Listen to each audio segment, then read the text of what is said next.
इलाज किया जाता है। किसी को कोई बीमारी है तो उसका इलाज किया जाता है। तो यहाँ पर बच्चों को बीमारी तो नहीं कह सकते हैं, लेकिन उनको जो पढ़ने रूपी बीमारी है उसका उपचार किया जाए। पहले जानकारी किया जाए कि इसका स्तर क्या है, इस बच्चे का किस लेवल पे है, उसी के अनुसार जो है उसका उपचार किया जाए। कमजोरियों का पता लगाना, कमजोरियों का पता लगाकर और उस स्तर का शिक्षण करना ही उपचारात्मक शिक्षण। लेकिन कक्षा 4-5 में जो उपचारात्मक शिक्षण होता है, समूह तो बनाया जाता है, जैसे ए और बी समूह, जैसे उसमें बनाया जाता है कक्षा 1, 2, 3 में, वैसे इसमें भी बनाया जाता है, लेकिन लेकर हम सबको चलते हैं, दोनों ग्रुप को समान स्तर का पढ़ाते हैं। तो इसमें जो 7 सप्ताह, शुरू के जो 7 सप्ताह होते हैं,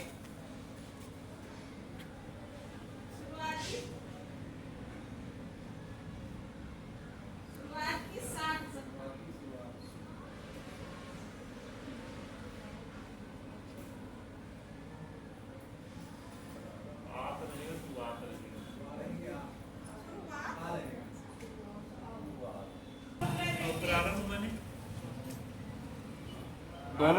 दोनों का अलग अलग सेंस यूज होता है।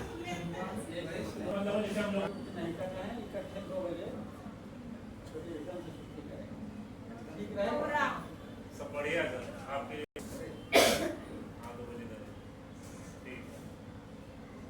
और कक्षा 5 में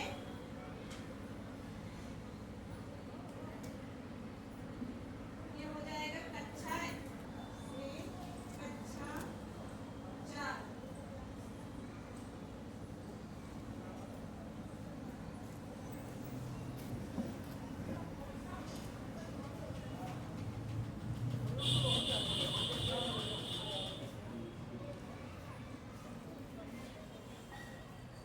होते हैं 7 गुणे 6 सप्ताह में 6 दिन, और 7 सप्ताह यानी 42 दिन का हमारा पुनरावृत्त होता है।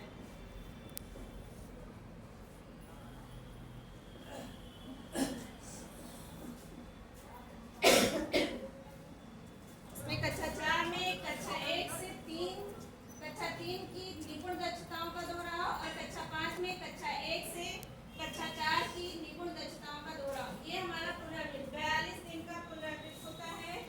उसके बाद 20 सप्ताह, उसके बाद 20 सप्ताह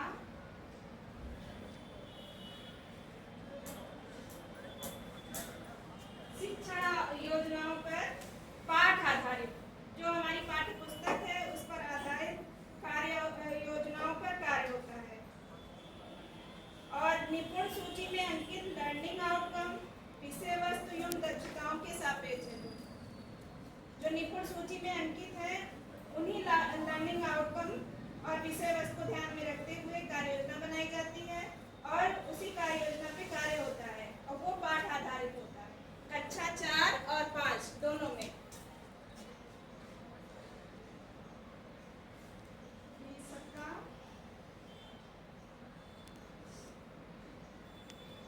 वो पाठ आधारित कार्य योजनाओं पर होगा जो निपुण सूची में अंकित लर्निंग आउटकम विषय वस्तु एवं दक्षताओं से संबंधित है। शिक्षण का उद्देश्य क्या होता है सर? 4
11वें दिन नहीं होगा, 27वें और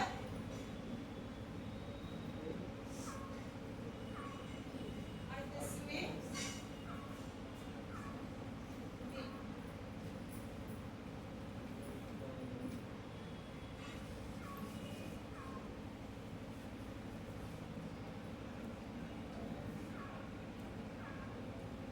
किया जाएगा दिन से 42वें दिन तक, लास्ट के 39वें दिन से लास्ट दिन तक, 42वें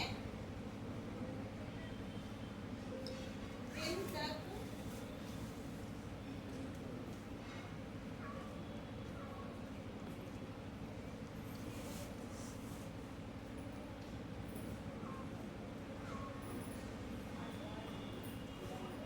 जितना हम पूरा पढ़ाए हैं 7 सप्ताह संपूर्ण विषय पर आधारित आकलन, पहले आधारित अभ्यास होगा,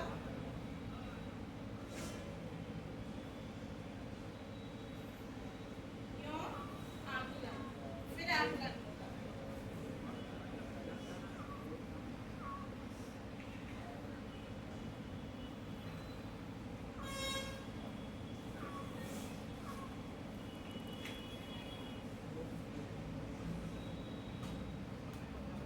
में दिन से 42वें दिन 39, 40, 41, 42 4 दिन तक संपूर्ण विषय पर आधारित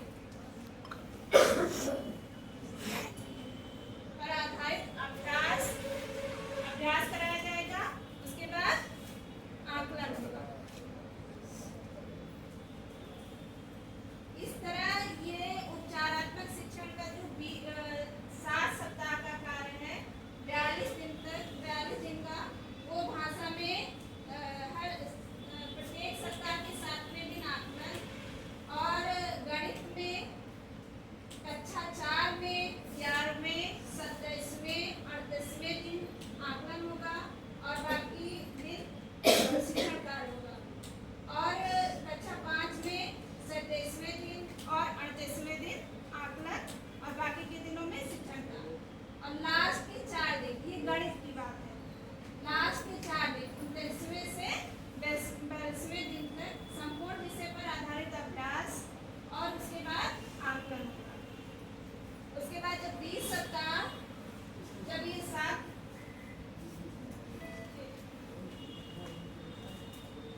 टोटल डेज, वो 20 सप्ताह की कार्य योजनाएं जो होंगी वो पाठ आधारित होंगी। तो टोटल कितने दिन का होता है उपचारात्मक? 20 गुणे 6 120 प्लस ये 42 7 गुणे 6 42, तो कितना हो गया? 162। 162 दिन की हमारी कार्य योजना होगी। टोटल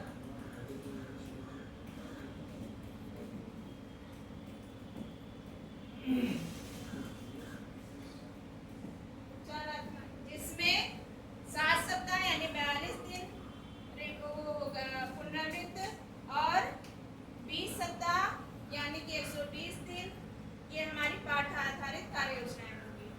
इस तरह हमारा उपचारात्मक शिक्षण चलेगा।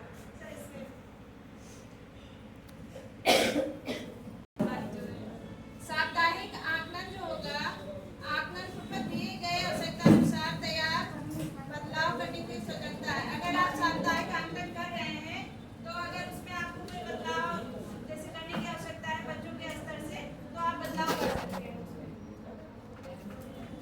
ICT दीक्षा ऐप QR स्कैनिंग का प्रयोग, आपको दीक्षा ऐप का प्रयोग करके शिक्षण कार्य करना होगा। आप कर सकते हैं दीक्षा ऐप और ICT QR स्कैनिंग की सुविधा किताब में ऊपर स्कैनर रहता है, उसको स्कैन करके वो डायरेक्ट दीक्षा ऐप में चलता है तैयार करना। अब सतत आकलन क्या है? सर कोई बताए सतत आकलन?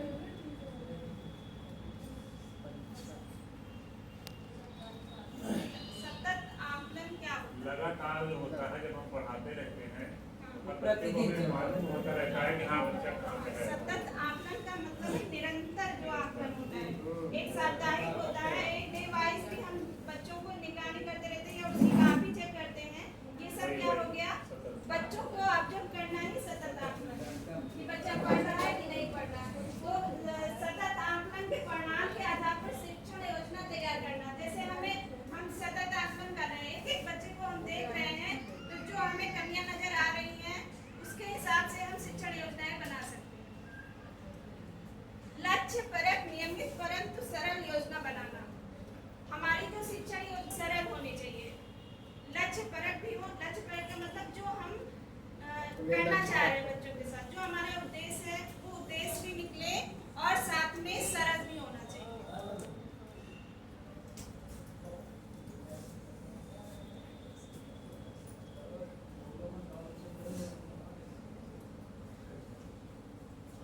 खेल को खोज और गतिविधि।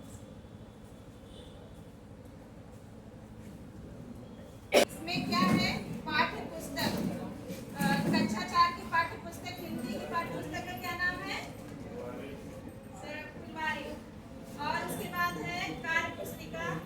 कार्य पुस्तिका भी फुलवारी कार्य पुस्तिका है और संदर्शिका है हमारी, ये भाषा की है। और कक्षा 5 में वाटिका है और कार्य पुस्तिका वाटिका की, और शिक्षक संदर्शिका हमारी कक्षा 4 और 5 की शिक्षक संदर्शिका भी आ गई है। हमने उसमें ऑनलाइन आपको मांग रहे थे, मैंने भेज दिया है संदर्शिका, मिला सभी से ग्रुप में भेजा है, मैंने 3-4 ग्रुप में भेजा। तो वो कक्षा 1 से लेके 5 तक सारी शिक्षक संदर्शिकाएं हैं। वो तो अभी नहीं आई है, लेकिन